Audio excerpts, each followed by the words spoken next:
Hai semuanya, selamat datang di Tanpa Batas. Oke, masih dengan konsep yang sama ya teman-teman.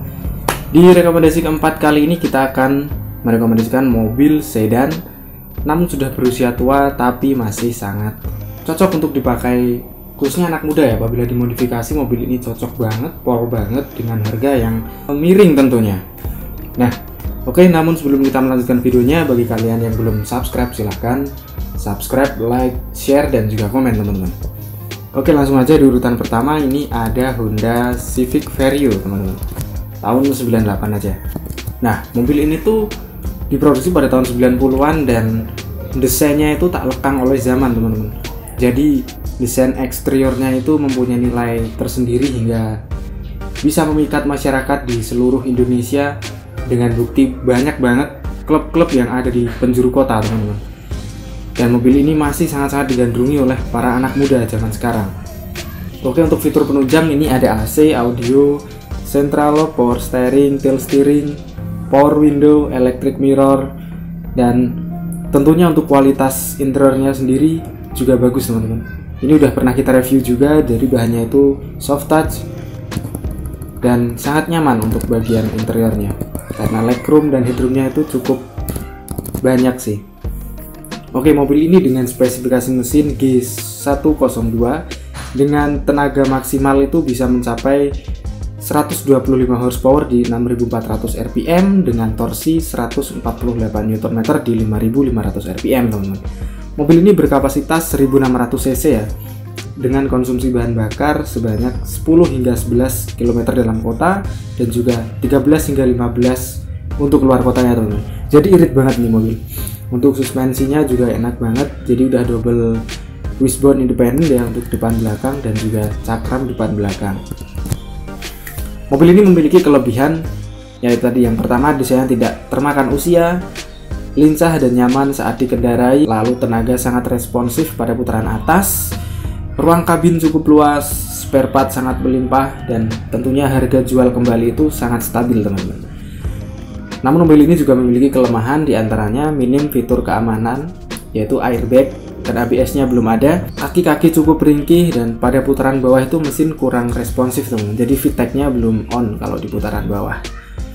Oke, lalu untuk segi harga nih, mobil ini masih menginjak di angka 60 jutaan ya, tapi variabel. Untuk itu sesuai kondisi dan juga wilayah, namun dengan pajak sekitar 2 jutaan. Jadi mobil ini pol banget. Dan di urutan yang kedua ini ada Mazda 323 Familia teman-teman. Mobil ini juga sudah sempat kita review. Mobil ini juga diproduksi pada tahun 90-an, menggantikan Mazda Lantis ya yang sebelumnya. Tapi sayangnya ada pemangkasan sedikit di bagian interior ya teman-teman. Jadi kalau Lantis itu dia bahannya soft touch, kalau ini udah plastik dan bentuknya itu lebih bagus yang Lantis sih sebenarnya. Tapi itu hanya untuk interiornya aja. Kalau untuk segi mesin dan lain-lain itu masih bagus yang Familia sih. Dan mobil ini tuh hingga sekarang juga masih banyak sekali seliwer-seliwer jalanan.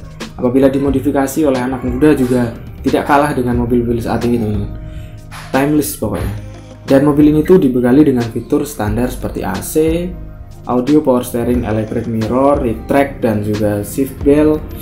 Tilt steeringnya juga ada, jadi udah cukup lengkap sih. Tapi untuk airbag belum ada sayangnya. Dan untuk spesifikasi mesin, ini mesinnya berkode BP 18 liter, injeksi 4 silinder segaris, 16 katup DOHC ya teman-teman. Dan ini bisa mencapai power maksimal di 131 horsepower pada 6000 rpm dan juga torsi 160 Nm di 4000 rpm. Dan itu disalurkan melalui roda depan 5 percepatan manual ya teman-teman. Dengan suspensi depan belakangnya itu udah McPherson stud. Lalu untuk konsumsi bahan bakar ini bisa 8-10 km dalam kota dan juga 11-12 untuk luar kota. Jadi ya lumayan irit sih dengan cc yang 1800. Dan ini memiliki kelebihan dengan harga yang terjangkau. Tenaga mesin tentunya powerful, tarikan sangat responsif, rem cakram di setiap rodanya, suspensinya lembut dan nyaman, lalu kabinnya lapang teman-teman. Dan di tempat penyimpanan bagasi itu cukup luas karena mobil ini cukup bongsor sih. Lalu untuk kelemahannya ini komponen aftermarket untuk dimodifikasi itu masih belum begitu banyak. Lalu spare part lebih langka kalau dibandingkan dengan Mazda Interplay. Tapi untuk spare part beberapa ada yang bisa di sandingkan dengan Fordlink, dengan Timor, dan masih ada lagi pokoknya, saya lupa. Dan untuk harga suku cadang yang aslinya ini cukup mahal teman-teman. Lalu ada pemangkasan fitur pada model yang Familia ini. Dan untuk segi harga ini masih menginjak di angka 35 jutaan dengan pajak sekitar 900 ribuan teman-teman. Namun walaupun mobil ini sudah cukup berusia, tapi jika dimodifikasi dia akan terlihat lebih eksotis menurut saya. Oke, next di urutan ketiga ini ada Honda Genio tahun 95 ya. Mobil ini diproduksi bersama dengan Civic Estilo teman-teman. Tapi kita nggak usah ngomongin Civic Estilo dulu untuk konten kali ini karena itu harganya sudah nggak masuk akal ya. Jadi mobil itu sangat fenomenal banget. Dan Honda Civic Genio ini sendiri memiliki desain eksterior yang cukup bisa dibilang timeless sih, juga tidak termakan zaman. Jadi untuk pilar-pilarnya itu elegan dan terlihat sporty teman-teman. Dan mobil ini juga dibekali dengan fitur standar seperti AC, power window, electric mirror, central lock, tilt steering, dan seat belt-nya juga. Tapi untuk ABS belum ada ya teman-teman. Airbag juga belum ada. Nah, untuk spesifikasi mesin nih, mobil ini berkode D16Z9 1600cc, 4 silinder segaris, 16 katup ya. Dan mobil ini bisa mencapai torsi maksimal itu di 144 Nm di 4200 dengan daya maksimal 130 horsepower di 6600 rpm teman-teman. Dengan konsumsi bahan bakar dalam kotanya itu 10 hingga 11 dan untuk luar kotanya itu bisa 13 hingga 15 per liternya. Jadi sangat-sangat irit apabila masih normal ya. Dan mobil ini mempunyai kelebihan diantaranya nyaman dikendarai karena sudah menggunakan suspensi yang jenis double wishbone ya. Untuk sistem pengereman juga sudah double disc, akselerasinya bagus, melimpahnya spare part dan harganya pun terjangkau teman-teman. Tampilan mewah dan stylish tentunya. Lalu untuk bentuk bodi itu aerodinamis dan ciamik banget. Jadi masih sangat recommended untuk dipakai di tahun saat ini. Lalu untuk kelemahannya nih, mobil masih memiliki pajak yang cukup tinggi teman-teman. Setir cukup berat dibandingkan dengan pesaingnya. Mesin belum menggunakan VTEC sayangnya ya. Dan jok itu kurang bagus teman-teman. Bagian kaki-kakinya ringkih, mudah overheat, dan untuk penyimpanan di kabin itu kurang. Jadi konsol boxnya itu nggak ada. Hanya door pocket pun itu kecil teman-teman.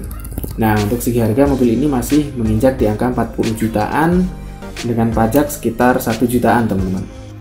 Oke, next yang keempat ini ada mobil dari Indonesia sih pada zaman dulu. Ini ada Timor di OHC tahun 98 ya.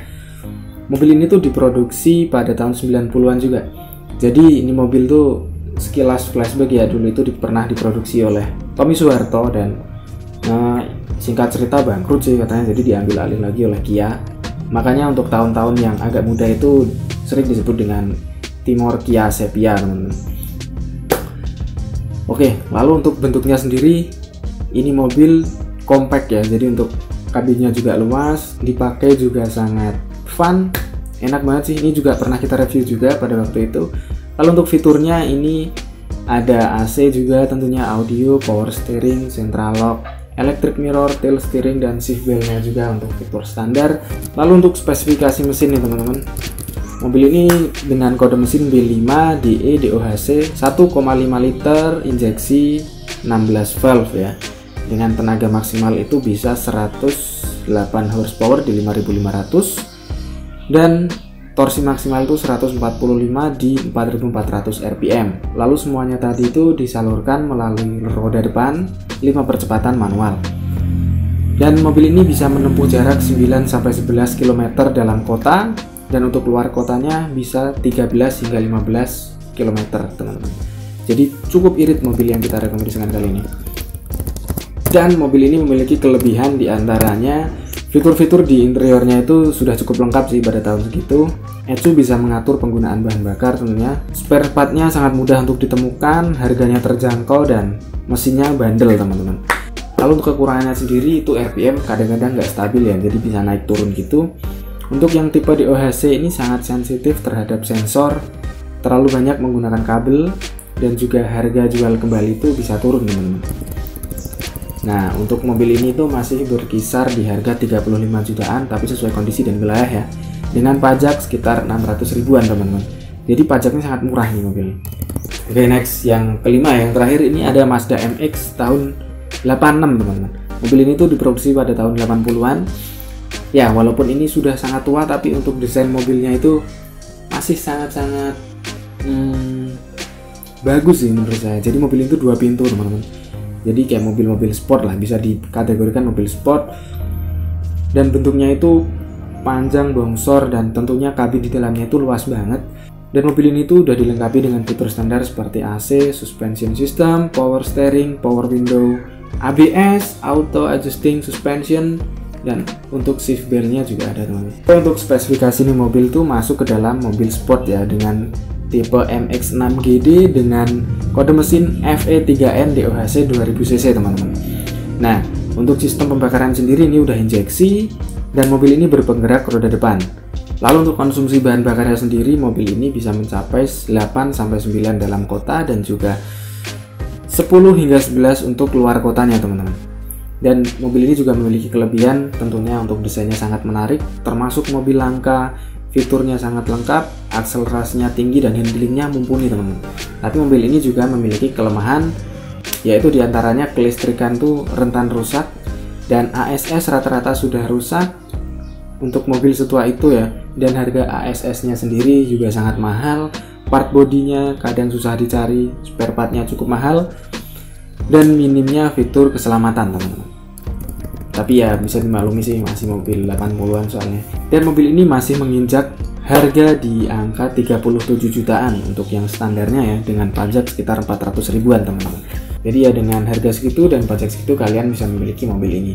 Jadi mobil yang terakhir ini sebenarnya pol banget sih, 2 pintu sport teman-teman. Oke, jadi itu tadi 5 rekomendasi kita kali ini.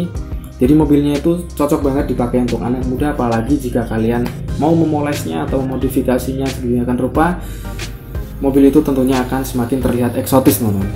Oke, mungkin sekian dulu untuk video rekomendasi kita kali ini. Semoga memberi pengetahuan dan manfaat bagi kita semua. Dan jangan lupa bagi kalian yang belum subscribe, silahkan dukung channel ini dengan cara subscribe, like, share, dan komen juga teman-teman. Sampai jumpa di video kita berikutnya, dan salam tanpa batas.